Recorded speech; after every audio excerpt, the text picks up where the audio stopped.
Good morning. Welcome to CSL in Boise, Idaho. It's a beautiful day outside. It's beautiful in here. We're grateful to have a wonderful singer with us again. Please welcome Miss Lisa Biddick-Lowe.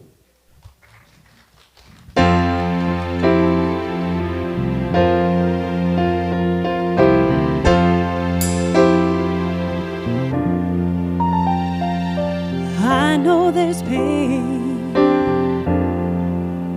Why do you lock yourself up in these chains? No one can change your life except for you. Don't ever let anyone step all over you. Just open your heart and your mind. Is it really fair to feel this way inside? Oh, someday somebody's gonna make you wanna turn around and say goodbye. Until then, baby, are you gonna let him hold you down and make you cry? Don't you know, things can change, things can go your way if you hold on for one more day. If you hold on for one more day, things will go your way. Hold on for one more day.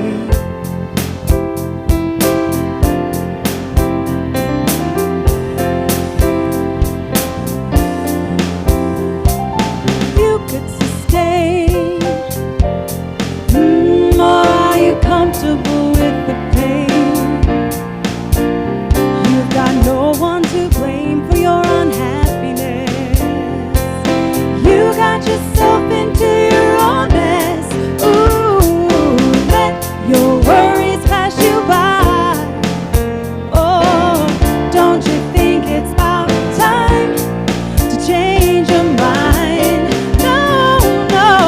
Someday somebody's gonna make you wanna turn around and say goodbye. Until then, baby, are you gonna let him hold you down and make you cry? Don't you know, things can change, things can go your way if you hold on for one more day, yeah. If you hold on for one more day, things will go your way, oh, things will go your way. Hold on for one more day. I know that there is pain, but you hold on for one more day and you break free from the chains. Yeah, I know that there is pain, but you hold on for one more day and you break free, break from the chains. Someday somebody's gonna make you wanna turn around and say goodbye. Until then, baby, are you gonna let him hold you down and make you cry? Don't you know, things can change, things can go your way if you hold on for one more day, yeah.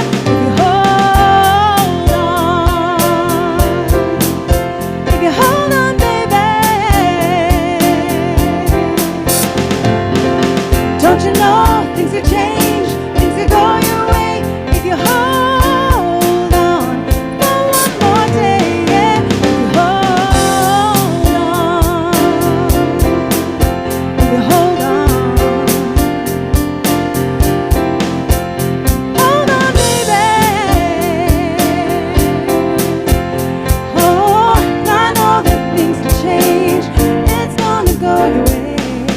Hold on for one more day.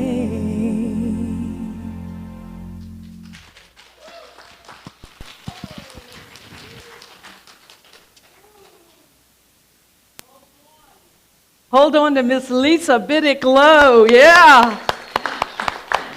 Woo. Our pink princess, look at her microphone, hello. Huh? We're shining, aren't we? I love coming into this church on Sunday morning. Would you go close that side door? Thank you. As my dad, I've asked somebody to go close the side door because as my daddy used to say, are you trying to air condition the outside? All right, how many parents said that to you when you left the window or the doors? Are you trying to air condition the outside? Say again? Is the porch cold enough yet? Yeah, is the porch cold enough? Yeah, no, he never said that, but yeah. Good morning. Welcome once again to the Center for Spiritual Living here in Boise, Idaho. I'm Jackie Holland, and it is my honor as the senior minister to welcome you here, both those who are online and those who are here in the sanctuary, safely distancing and taking care of yourself, doing what you need to do for yourself. And for those of you who are at home enjoying your coffee, sitting in your pajamas. Really? I mean, really? We're here. No. I'm kidding. I'm kidding, but that is my way of saying, we'd love to see you come back to church. Now that we're open and that everything seems to be calming down just a little bit for all of us, we would love to welcome you back into community if you are within the greater Treasure Valley area. Come on back to church every once in a while. And happy Labor Day to everyone. You know, that's such a funny description of a weekend where you're not supposed to labor at all. I've never quite understood that. It should be Happy Non-Labor Day. Am I right? If you don't know the history of Labor Day, I really invite you to go online. We're not going to talk about it today. I had it already. I had this talk already, but no, we're not going to talk about Labor Day today. But I really do encourage you to go online and research the genesis of Labor Day to protect our children, 6, even as young as 4 years old, from working in the factories and so forth. So please look up Labor Day and then enjoy your picnics and have a great time. But today, enjoy our service with the greatest music in Boise, Idaho on Sunday morning under the direction of our magnificent musical director and keyboardist, Mr. Rex Miller. And of course, supporting him, keeping the beat going, is Mr. Phil Bowden, who is our drummer and our bass guitarist this morning, as always, the beloved, the magnificent low tones of Mr. Ted McClurg. Yes. Supporting us on sound is come on, Rob Compton. On our camera this morning is practitioner Donna Sheedy. You were greeted by Harold Whitman and Reverend Janine out there. Hospitality this morning is being brought to you by J.J. Bullock with Cleanup by Margie Strong, and I believe Margie brought cookies as well. No, she did not, because, that's right, thank you, because she called me and said she was going to do cookies, and I said, no, because it's September birthdays. So we have a September birthday cake. So please do stay after service, those of you who are in the sanctuary, and join us for September birthdays and have some cake with us. Our children's church leader this morning is Pamela Breckbill. I just want to say this. If you are drawn to work with the children, Pamela is working almost every Sunday now. I would so much appreciate it if those of you at home would come back and work with our little ones, or if any of you are drawn to work with our children, please see Pamela after church. Our E-Blast volunteer this week was Donna Sheedy, and our cosmic cleaning crew, keeping our church all clean and ready and welcoming you this morning, was Miss Mary Perry. So we just want to give all of our volunteers in this church a round of applause. Because of our volunteers, your church is working. It's growing. It's coming back to life after a couple of years here of a little slowness, better known as pandemic. Okay, so that's the business of the church. Is there anything else I'm supposed to do? Can you think of anything? You can't think of anything, can you? Well, I would ask you, while you've got the microphone and we're talking, tell people where you're going to be performing in the next couple of weeks. On Friday, I'll be at 2C, which is in Nampa, if anyone wants to go out that direction. 15 whole minutes away, Lisa. I know. And then next Saturday, I'll be dueling pianos at the Brickyard on the 17th. Brickyard? Oh, great place to eat, great place to hear music. If to check on what all of our musicians are doing, just go to cslboise.org. Look for musicians, and you'll see all their photographs pop up. And then you can click on their photographs and go straight to their websites, which will tell you, did I say it wrong? cslboise.org. Oh, okay. cslboise.org. And you can click on, for example, you can click on Lisa's photograph, and it'll go to your website, which will let you know where all of our musicians are performing. I'm taking time this morning to say this because, you know, our musicians, for the most part, not you, earn their living being a musician, and not you to such a degree, but most of our musicians who perform here perform their music, and that is how they labor. That's your labor, am I right? That's your labor. And in payment for your labor, when you go to your offices, you get paid. The way that we can help our musicians is to go and support them. If you see that they are performing somewhere, go. Have dinner there, or at least drinks there, and say to the proprietor, "Oh, I'm so glad you've got Lisa here." Because the more that we say that, the more they bring them back, and the more that they can earn their living. So, yes? Okay, that is the business of the church. Let's just take a moment and breathe deeply with me. Take a minute to remember why you got up this morning and put that coffee or tea on and said, "Oh, going to church." For a minute, I want you just to remind yourself of why you made the decision to come to this place this morning, this holy sanctuary.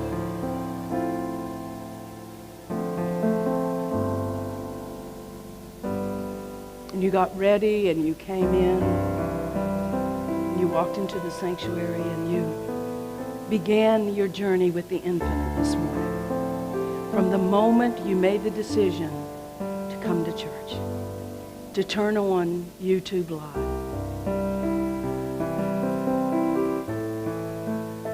If you like what you're seeing on YouTube Live, we encourage you to share it so others can hear this message. And now breathe with me deeply into those strong, healthy lungs.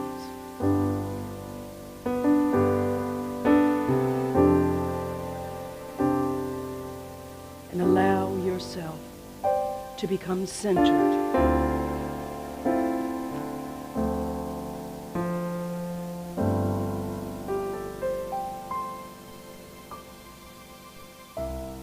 Let all the labor fade away. Let all the busyness and the work fade away.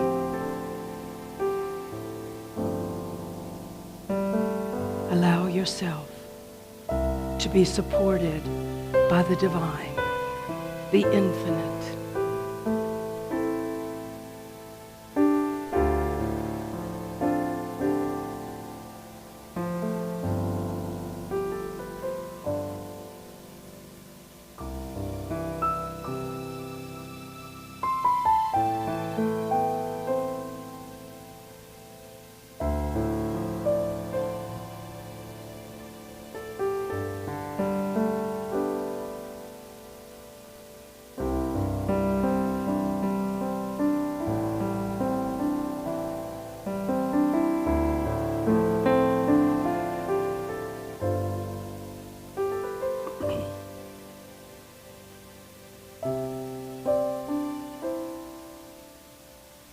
And now, take another deep breath. And we open our hearts, our minds, our spirits, and our souls to receive the spiritual practices this morning from our beloved practitioner, Deborah Whitman. Good morning. It is my honor to introduce J.J. Bullock, who will light the world religions candles from the Christ candle. The candles represent 5 of the major religions of the world.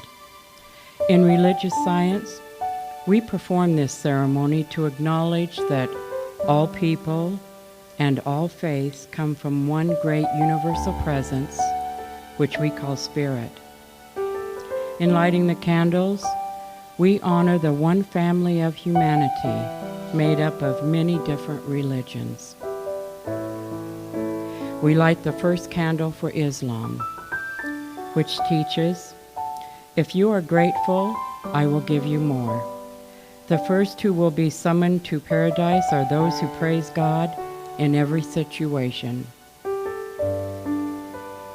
We light the second candle for the ancient Hellenic teachings, to take full account of the excellencies which you possess, and in gratitude remember how you would hanker after them if you had them not. We light the third candle in honor of Buddhism, which teaches two virtues, gratitude and to repay good with good. We light the fourth candle for the many expressions of the Christian faith. In their Bible is written, "Be anxious for nothing, but in everything by prayer, with thanksgiving, let your requests be made known to God." The fifth and final candle honors New Thought, which teaches, peace is a state of inner calm brought about by the awareness that our infinite nature cannot be disturbed. So let's open our hearts to the spiritual message being sung by Lisa.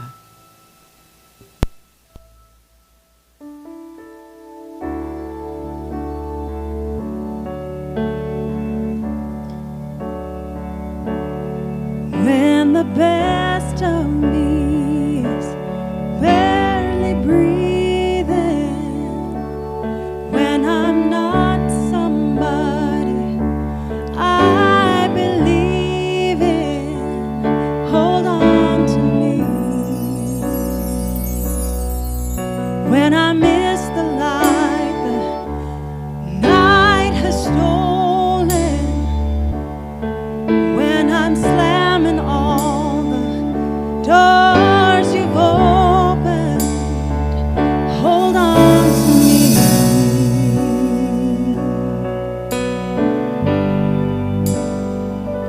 Hold on to me.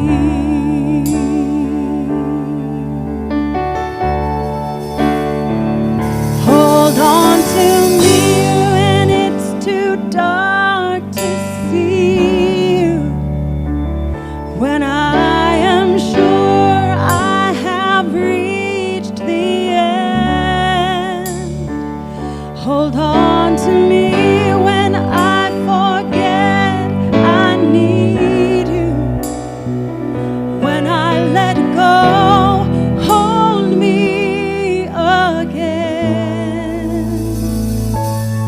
When I don't feel like I'm worth defending, and when I'm tired of all my pretending, hold on to me.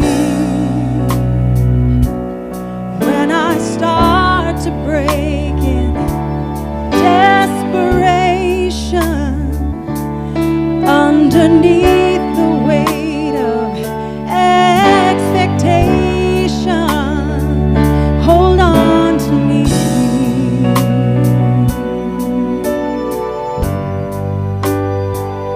Hold on to me.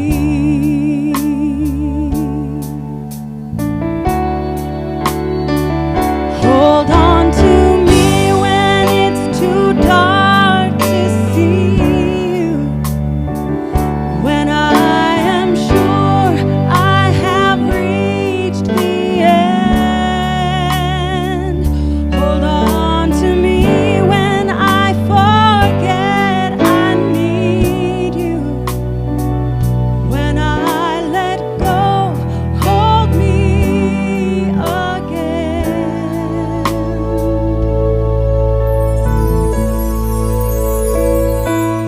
I could rest here in your arms forever, 'cause I know nobody loves me better.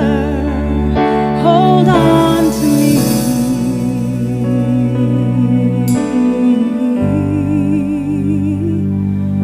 Hold on to me.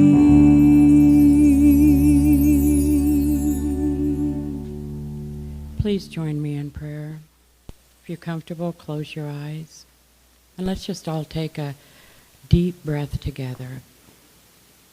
As I recognize this one power, this one presence, this divine mind, one infinite intelligence that I know absolutely lives in me, lives in each one of us in this sanctuary, and everything beyond these walls. It is all God. There is nothing else it can be. So knowing this, believing this, having faith and trust in that one power and one presence, I bestow this blessing on our service today. I give so much thanks for our volunteer team that has helped bring this service together.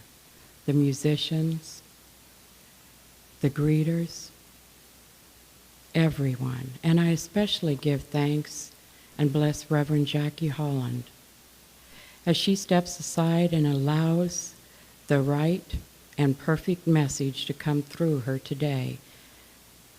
And I know that each one of us are here today to hear something important. So with all of this, with a grateful heart, I release it into the law. I let it go and let God do God's work. And together we say, Namaste, Om, Shanti, Ashe, Aho, Amen, and so it is. And now let's give a warm welcome to Lisa Betty.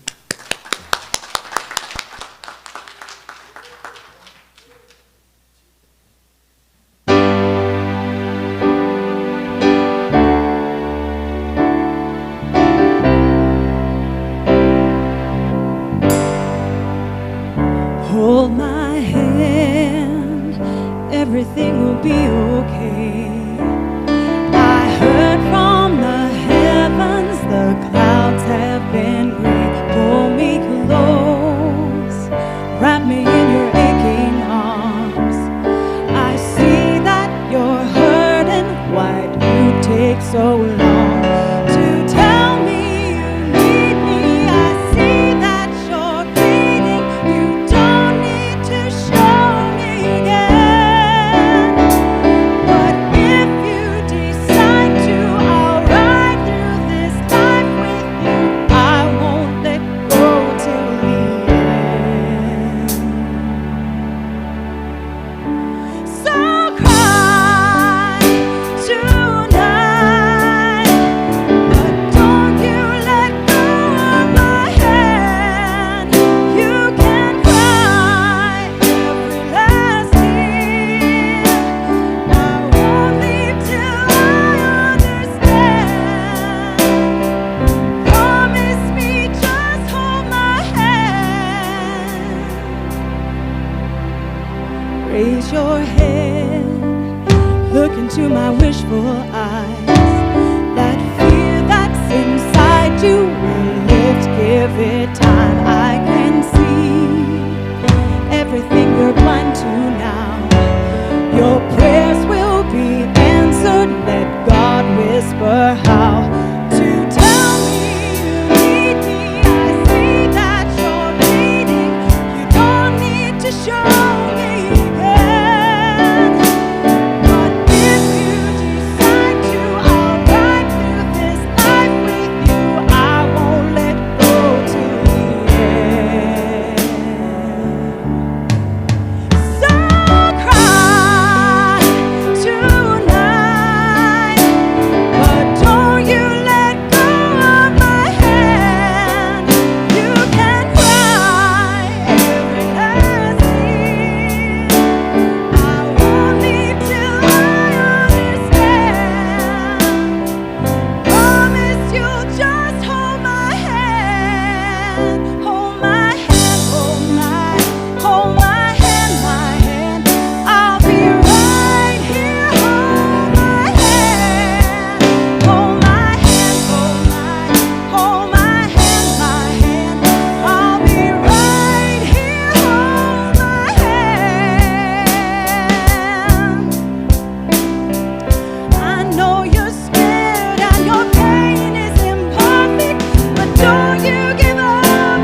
A love song from Spirit, Hold My Hand.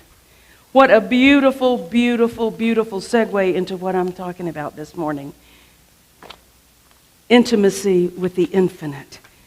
Intimacy with the infinite. It is said that those who are seeking a relationship with God yearns for an intimacy with the infinite, that which is indescribable, unknown. And God, whether God language resonates with you or not, I ask this question this morning: what might it mean for you to come close to that which is incomprehensible, indescribable, unknowable, and yet we yearn to have an intimacy with the infinite? The question before us today is, can we find comfort, yea, security, in the mystery, in the mystery? Labor Day always reminds me of picnics and going to the beach and all different kind of party things. And so I was reminded of a memory this morning about one of the last times that I was at a Asilomar many, many years ago. For some of you who know that Asilomar is the place that Religious Science used to go every summer, and we would have a big 2-week bash, and lots of different ministers would speak, and it's a wonderful thing. Unfortunately, we're not doing that anymore. But I was sitting at the chapel, the Holmes Chapel at Asilomar, when I saw a young mother and her toddler son. I think the boy was maybe about 3, maybe 3 or 4 years old. This chapel, named after Dr. Ernest Holmes, called Holmes Chapel, it's got windows, and you can stand on the patio, or the porch, because it's not a patio. It's an old place. And you can look out. Hello. And you can see the ocean. That was the thunder of the ocean for you. You can see the ocean.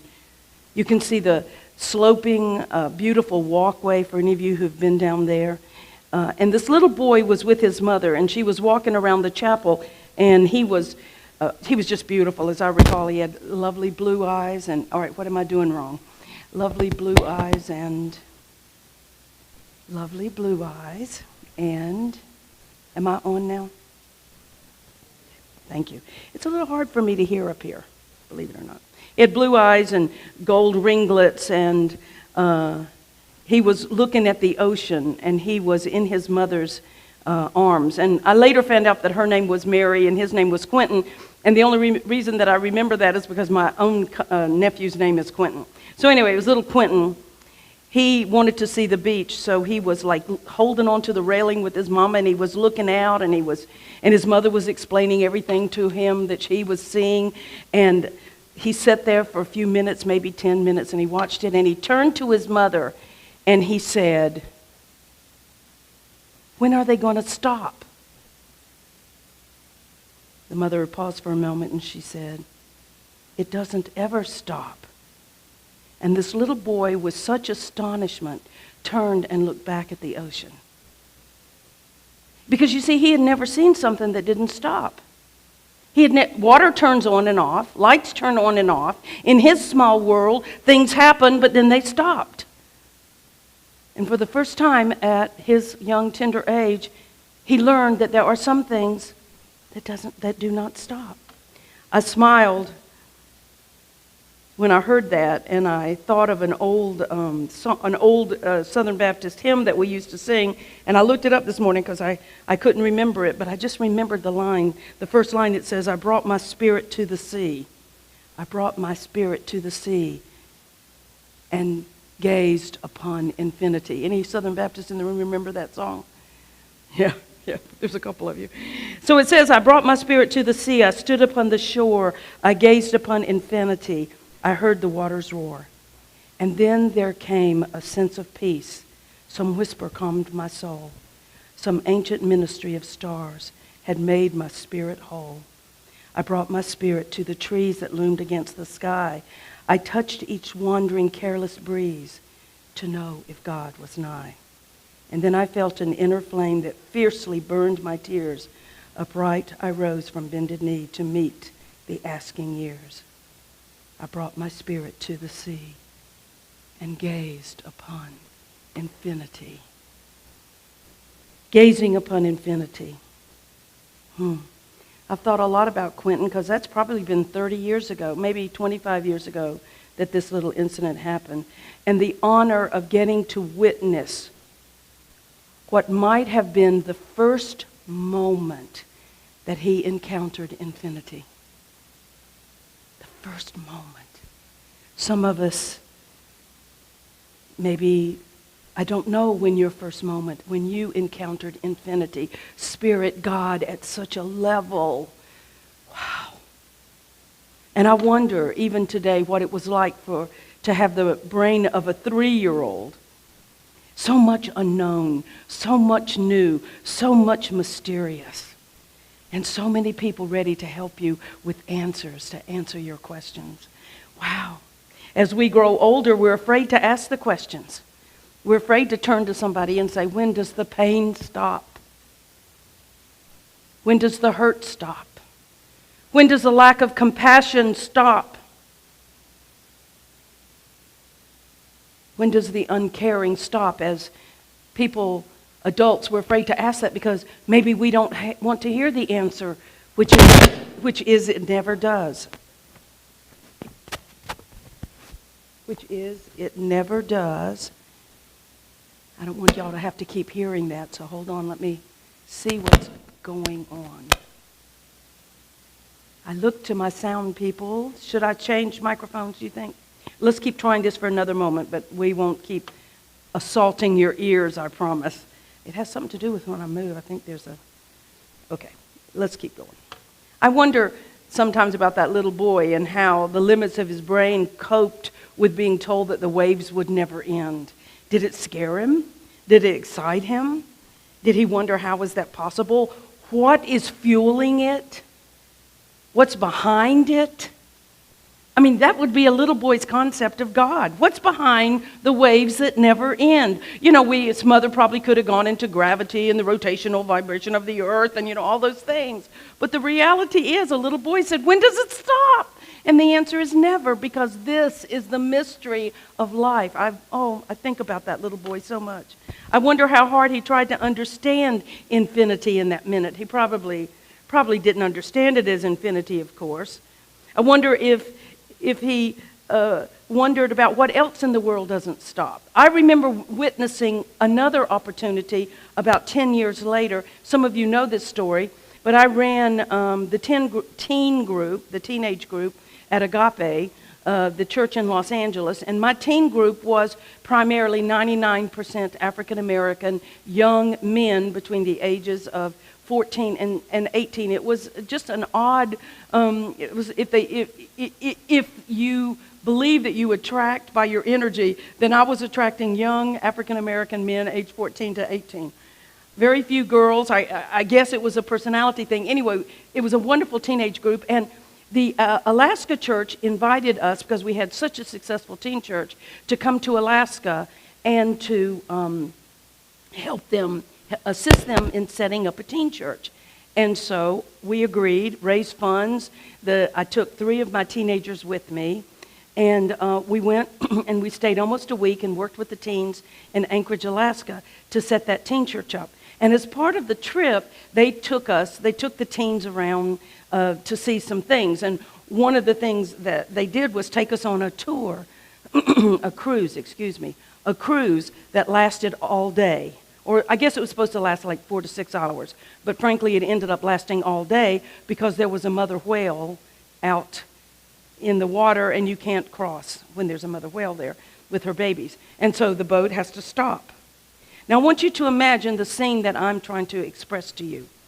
African American young men who have never left Los Angeles, have never been camping in their life, have never for the most part seen too much wilderness. Well, Los Angeles is wild, but you know the kind of wilderness I'm talking about here.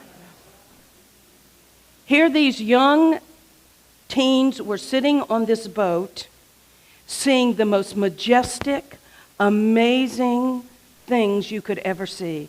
The snow-capped mountains, the hundreds of eagles that were flying over the water, the whales that were in front of the boat. Can you imagine for a moment? Thank you so much, JJ. Can you imagine for a moment? Finally, one of the teens came to me after many hours and said, "You have to make the scenery stop." That's what he said. Because it was hurting their head. They were getting headaches. They were getting, it was painful after a while. Probably no person in this room understands that. Sensory overload. Perhaps some of you have had sensory overload, but I went to the captain and I said to the captain, "This is a very real thing. These kids don't make this stuff up." And he said, "It absolutely is a very real thing, and we have to put blindfolds on them." And that's what we did. We put blindfolds on them for a few hours so that they could, or a little while, I don't recall how long, so that they could get balanced in their brains. The point I'm trying to make is, one of the teens came and said, "Make it stop. Make the beauty stop. Make the amazing experience that we're having stop." It was his way of saying, I can't touch infinity for this long. We have glimpses and moments of touching infinity, moments of touching spirit, touching God. But to stay in it, to stay in the mystery, I don't know. Whether we're 3 years old or much older, I think it's impossible for us to comprehend the limitless, the infinite. Each generation's mathematical minds and religious minds, every generation takes the best of the best and tries to move us a little closer, a tiny step closer to understanding spirit, to understanding God, to understanding the infinite. But we cannot. But oh, how we yearn for it, how we desire it with the passion that we had for our first love. I'm looking at some smiles out here. Think about your first love. Remember that passion. Remember that newness of that feeling that was awakening in you. There's no difference. You couldn't stay in it forever either. Einstein's theory of relativity brought one more aspect of the infinite into the realm of human understanding. The Dalai Lama constantly talks to us about compassion, opening up new frontiers and new spaces in the human heart. He's talking about opening our hearts up to the infinite, to God, to whatever word works for you. And yet, a great deal of humanity, most of humanity, spends their time trying to cultivate a sense of intimacy with the infinite because we do not fully understand how to be in that scenery.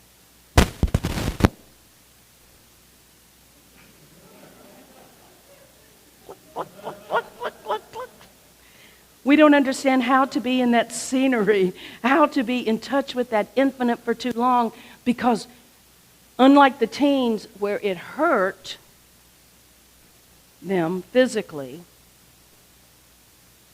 for many of us, it scares us. We touch the divine. We touch the hem of the garment. We have that moment of transcendence, and we jerk back because who am I to have that experience? Or I don't want to have this experience because I like it so much, I want to stay in it forever, and I can't. But perhaps. We can't fully understand it. We can't know it, and yet we yearn to feel it, to get close to it, to feel connected to it. Because we know that somewhere in this vast, infinite space, there is a power and a presence that we yearn to be intimate with. We yearn to understand.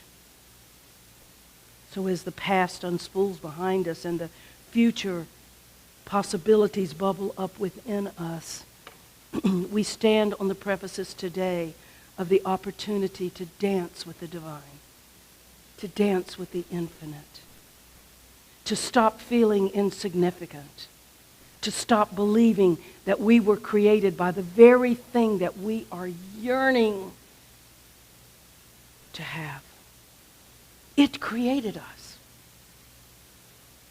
For those of you who are mothers in the room and gave birth,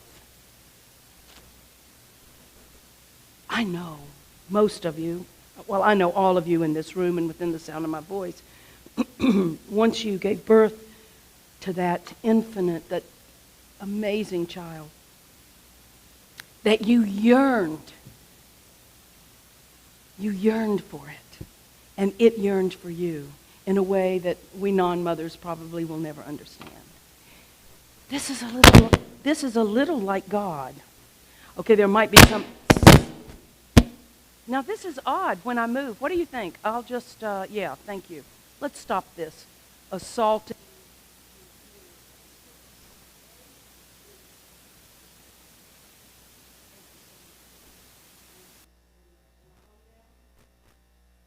Hello, hello, hello. Can you hear me really?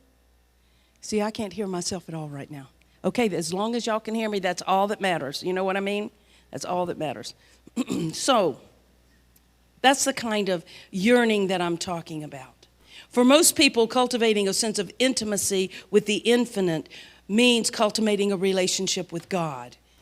That's usually the paradox that is at the center of every faith. What is God? Who is God? We want to have a deeply personal relationship with this thing that we call God. And if we can move beyond the need to have a name for it, the need to describe it, if we can just say, we want to have a relationship with that which holds everything, which created everything, the moon, the stars, everything that is seen and unseen, that which is in the space between two individual atoms, and it's in the largest space between solar systems, that which is the great creator. We have like compartmentalized it down to this word called God. I mean, it almost doesn't seem, there is no word vast enough. The fact that people succeed, that millions, maybe billions of people have close relationships with that which they consider the infinite, by whatever name they call it, that which they call God, is the part that keeps faith alive for us as a humanity.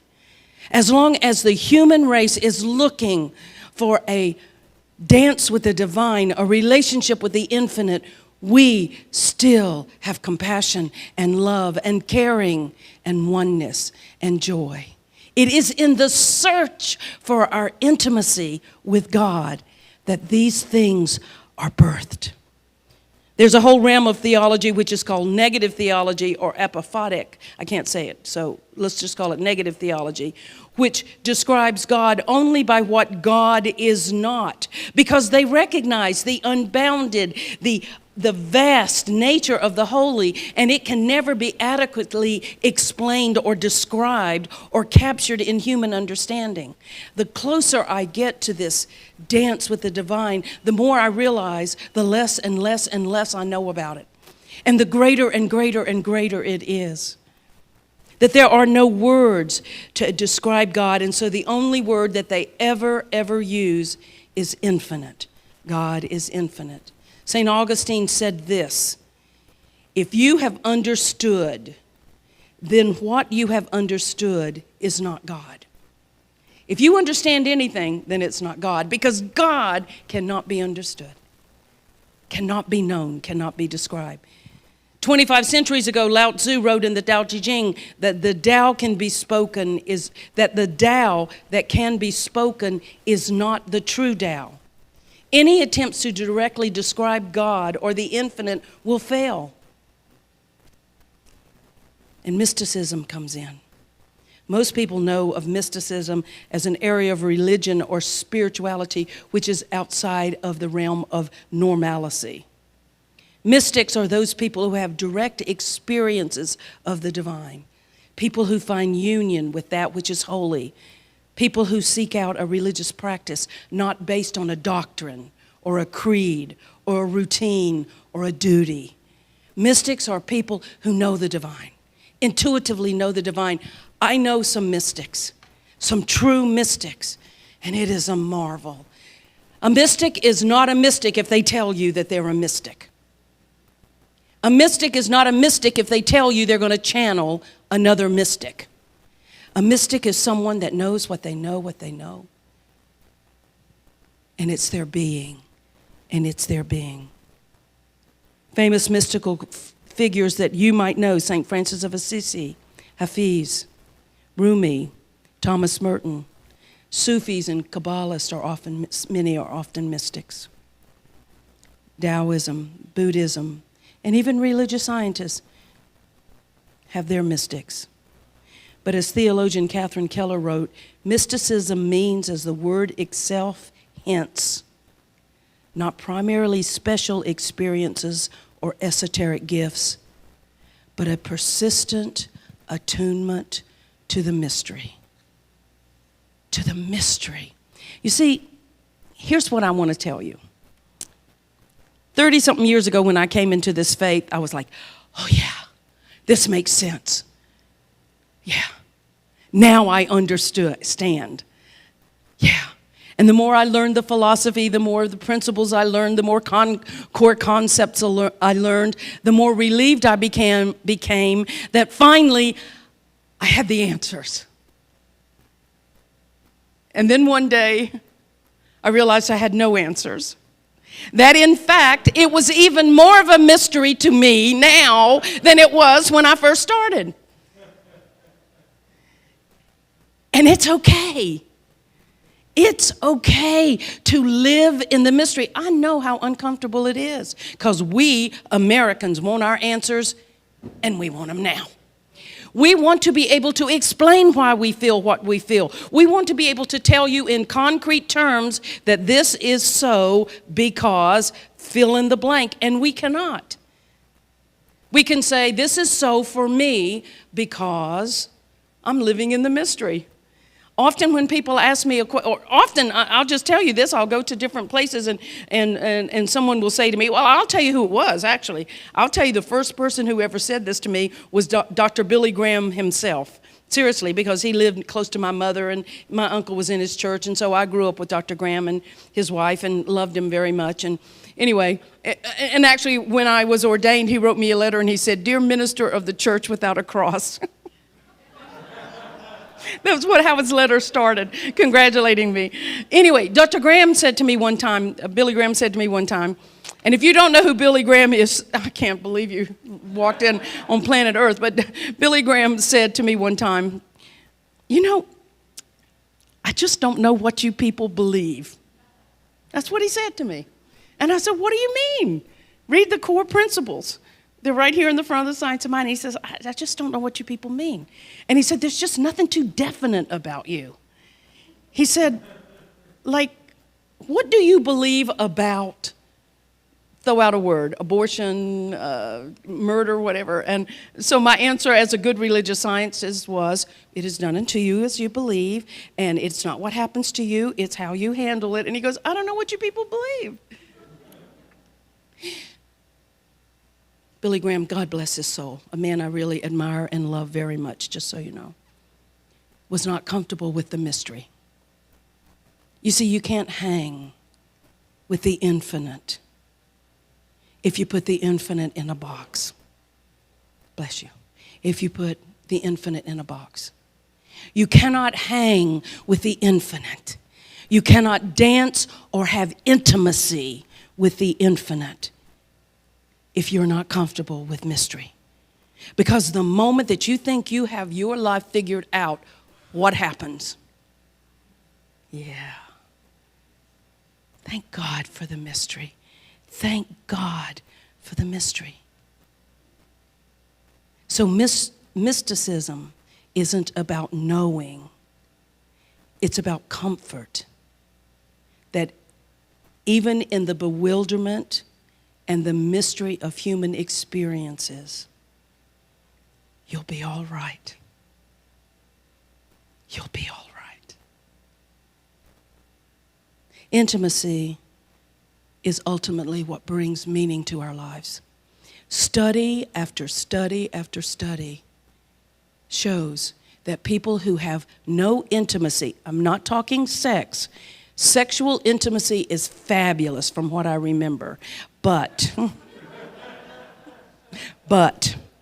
that's not what I'm talking about right now. That's an amazing intimacy. That's God too, folks. in a magnificent form, okay? Just get that. There's no right or wrong about any of it. That's not the intimacy that I'm talking about. I'm talking about that intimacy that yearns for relationships, that bring closeness, that tell us we belong. And study after study tells us that people without that intimacy have illnesses, have depression, die younger. I cannot tell you how many people walk through the doors of my office, and it really is the same question after what is my purpose in life is how can I find relationship? Now, they may think they're looking for a partner, but what I know is that they're really looking to belong, to be a part of. We seek love and affection. We seek the kind of relationships where we can be our true self, where there's compassion, where we can be proud of who we are and not hide who we are and not try to change who we are. That's the intimacy I'm talking about today. We seek relationships that support us when times are bad and times are good. Relationships that encourage us, that strengthen our core concepts and our values in life.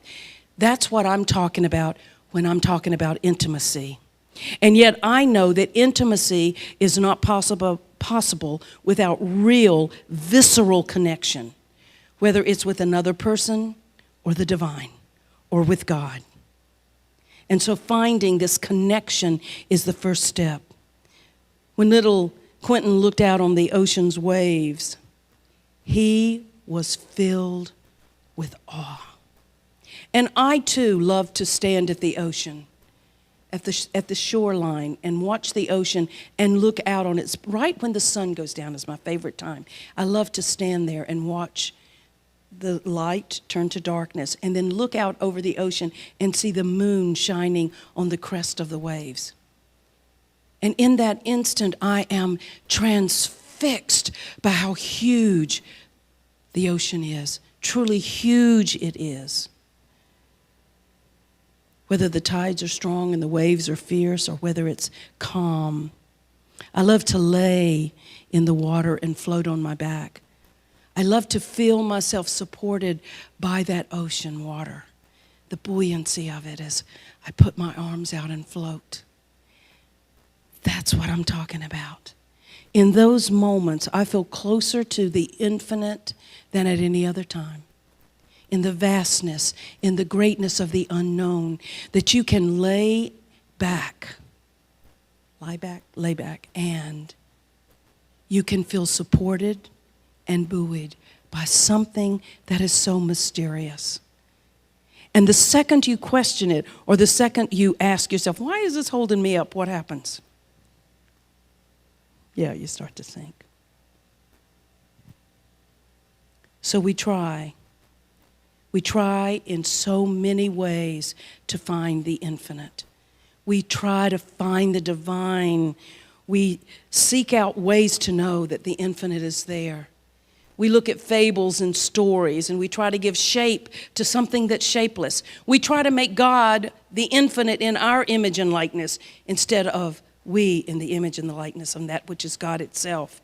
We buy a figurine of a meditating Buddha, and we copy his meditation, and we copy his pose because we want to deepen our relationship with wisdom. We sing of the Prophet Muhammad, blessed be upon him. 5 times a day, some people do, to build their sense of faithfulness. We tell stories of Moses to remind ourselves that liberation from oppression and slavery is possible. We tell these stories. We go down to Cathedral of the Rockies, and we look at the beautiful stained glass that's in that amazing church, especially the one that is my favorite of Jesus, which is cradling a lamb. Because we want to believe at the very depth of our heart that no matter how hard a time we are walking through, there is something there to hold us up. That even though we're going through the valley of the shadow of death, there is a comforting presence that is there holding us. We try to give shape to the infinite, to the indescribable by our human stories, and they fall so short. But we keep trying, and they're beautiful, and they're beautiful. For so many of us, when we were little children, the shape of God was some judgmental man in the sky with a long beard. Think of the horrifying feeling of a young girl who had been molested to have to entertain that view of God, to put that shape to God. My whole life I have tried to put a shape to spirit, and I have finally gotten to the point where I get that it does not matter what shape God, the infinite, the divine mind, the intelligence of the universe itself is, because there is no shape. And if I want to see the shape of God, all I have to do is look in the mirror. Now, I may not like the shape that God has taken through me right now, and you might not like the shape when you look in the mirror either, but I'm telling you this. You want to put a form to God? Right now, I want you to stand up in this sanctuary. Stand up, please. Rex, come on up here. And for those of you who are at home, do this with someone in your house. Right now, I want you to find a form of God. Right now, go on, find your form of God right here in this sanctuary. Anything.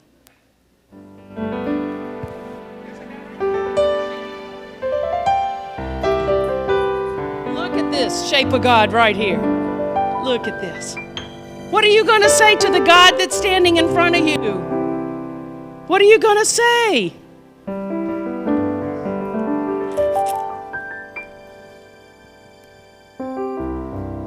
You're going to say, hello, God. Hello, God. Goddess. Thank you for showing up. Thank you for showing up. Thank you for being here. Find another form of God right now. You don't have to stay close to your seats. Walk around. There's a lot of room in this church.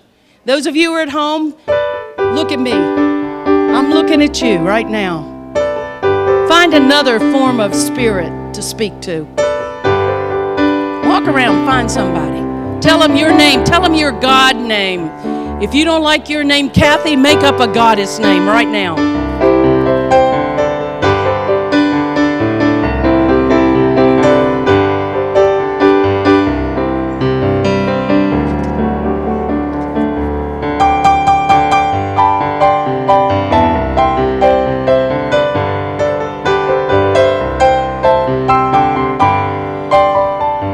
Thank you. Thank you, all you gods and goddesses out there. Intimacy with the infinite is only possible through tactile connection. I'm talking consciously connecting with spirit. And metaphors and stories and symbols help us do that. I'm telling you this. If you seek to know, if you seek to find a connection with God, in that moment when you are lost and cannot, I'm going to give you a little process. Find the closest dog or cat or other loving creature that you can find and look in their eyes. Feel your dog's head on your lap and look in their eyes. This is knowing the Spirit of God. Or the next time that you want to feel a connection with spirit, with the infinite, and you just can't seem to get there, go outside when there's wind and feel the wind through your hair. And that's God. That's the infinite. Or go sit by the water, by the beautiful Boise River, and feel the infinite power of that which has been created. I like to imagine Spirit, life, God in me as a strong, if I have to put a form to it, I have no form for it, but I know what it's made out of. It's made out of iron, or what's stronger than iron? There's a metal that's stronger than iron now. I can't think of the name of it right now. If I were to give a description, that's my God. because that's what I need my God to be. Strength. I invite you just to close your eyes for a moment. Deborah, you can come on up here with me. I think of little Quentin that day as he looked out over the ocean at its vast scariness. And I think about the waves that kept coming and never ending. And I think of the waves in our lives, the waves of joy and peace and compassion and love that wash over us right when we need it. May your waves be big and strong and gentle and beautiful. Let us pray. In this moment, right where we are right now, I recognize Spirit in so many different forms, called by so many different names, and absolutely knowing it is all one. We are all one. As we are connected to this presence and to each other, no matter how hard we try, we can never be anything but connected with God. And so in this moment, as we think about something in our life that is a challenge for us, let us know absolutely that we may not know the answer, but we know the knower that does. That invisible presence, God. So whatever is challenging you at this time, whether it's a health condition, a relationship, no matter what it is, just know absolutely that prayer does work and that we are all here for each other.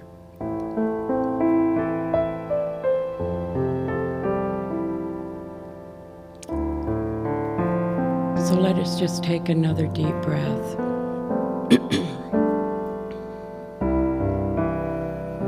And absolutely know that God is truly all we need. Let us go deep, deep within, and commune with that presence.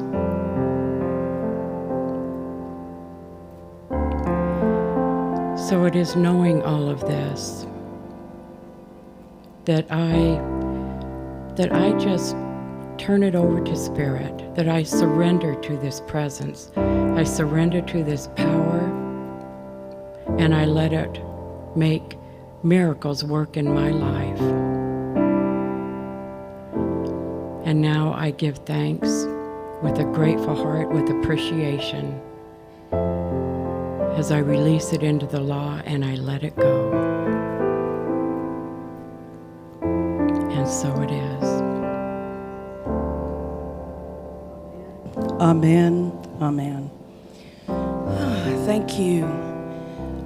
I just, as many of you know from reading our e-blast this week, it is with profound sadness that I announce that our beloved Chuck Clausen has made his transition this week.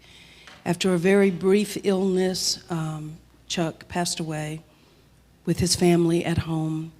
And so we are holding Judy, his beloved wife of so many years, over 50, almost 50, I think, years, in our prayers, as well as the children of the Clausen family. We'll let you know about memorial service details in a few. Just check your e-blast, a meeting with the family this week, and we will let you know. We're praying for so many places around our world. Pakistan, where the flooding has taken thousands of children. We're deeply distressed at the lack of water in so many places in our own country. we are holding all of these places in our hearts and our prayers and all of the events because we know God is there even in the midst of all of this. So we give thanks for this. Amen. Thank you so much. As you are preparing your gift, your offering, once again, I want to say thank you so much. Harold, do you want me to do it? Is that what?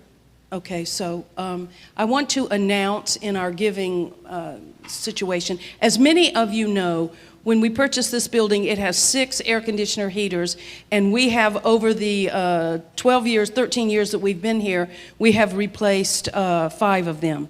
And the 6th one has died, and we are right now without air conditioning or heating in that part of the church, in the children's church, meditation room, preteen room, and classroom, as well as the ladies' room and the kitchen.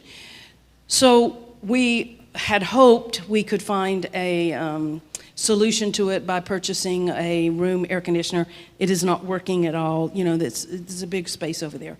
So we are at the place where we absolutely must replace that in order to bring our children back. They can't be in that heat, or we can't teach classes this winter without some heat. So we have to replace it. A magnificent, generous, and loving congregant has issued a matching funds campaign. For every dollar that is raised, this congregant will match it dollar for dollar. So if you are moved, in addition to your operating, remember we still have to continue to run the church and pay the amazing, have y'all gotten y'all's electric bill? Whew, I don't even want to talk about it. So in addition to your operating income, operating giving, if you are moved to give to the HVAC fund, either identify it. Just let us know. That way we'll put it in the HVAC fund, and for every dollar, another dollar will be raised. And so we are deeply, deeply, deeply grateful to the donor, to the contributor, and to all of you who will help us. Air conditioners are about 2 months out, is that correct? HVACs are between 2 and 3 months. Commercial HVACs are between 2 and 3 months out. We're going to step out on faith here. We're going to order this HVAC right now because we have to, in order to have heat this winter.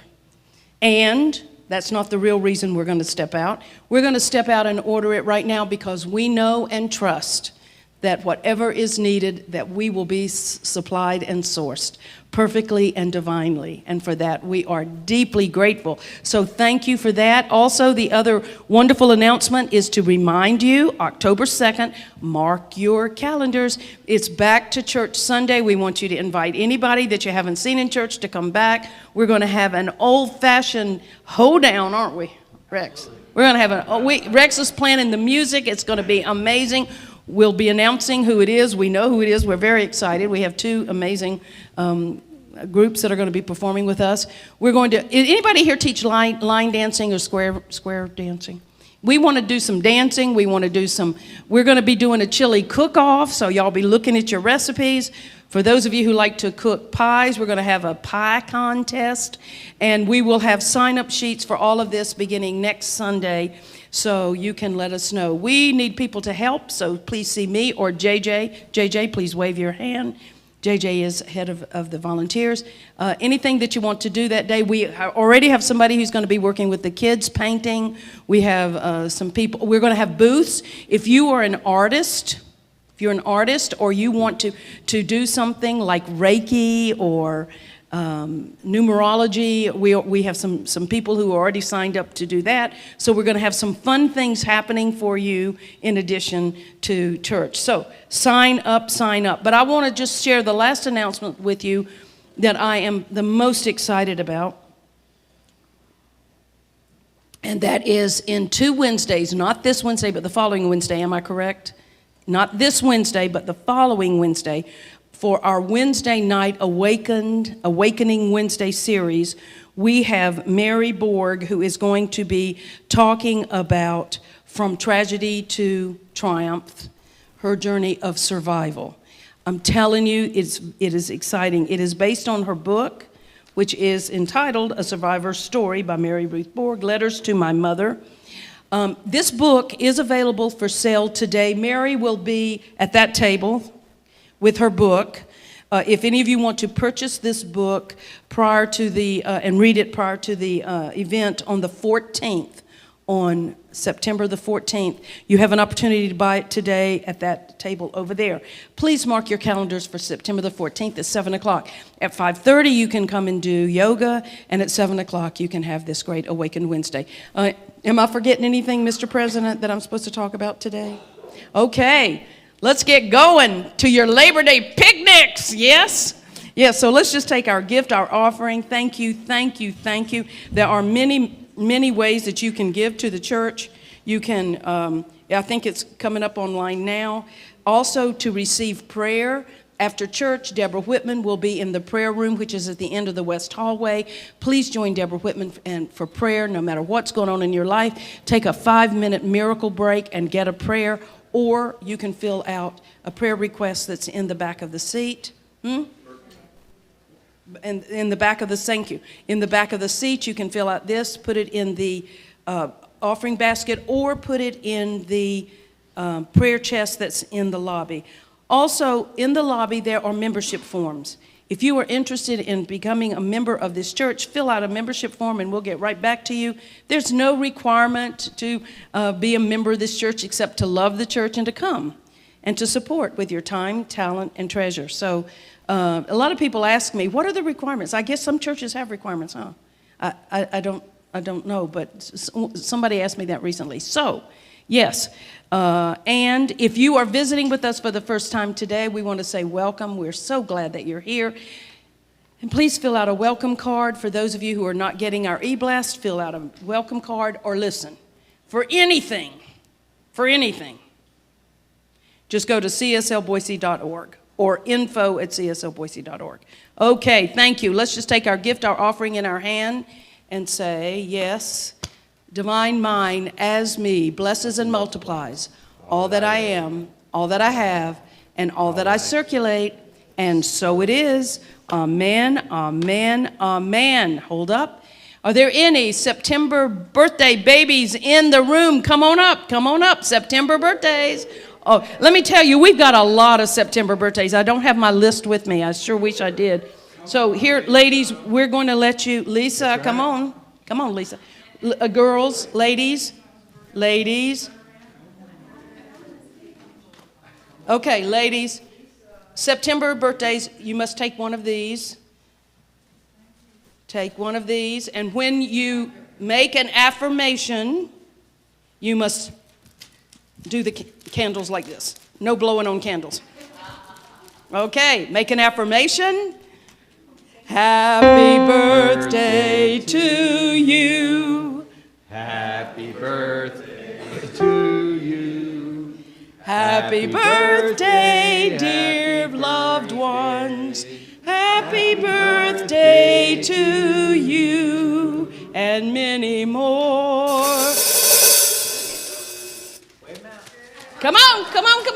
Yay! Woo! Thank you. Ladies and gentlemen, happy birthday to all the Septembers. Miss Lisa Biddick Lowe.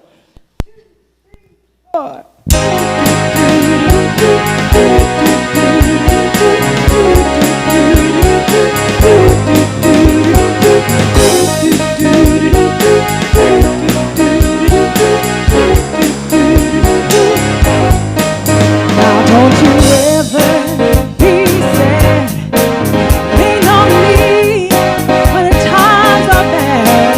When the day comes and you're down in a river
Oh, let's give a big round of applause for our CSL House Band and Lisa Biddick. They're awesome. And may you be blessed this week with recognizing your connection with the infinite in your own perfect way. Peace and blessings.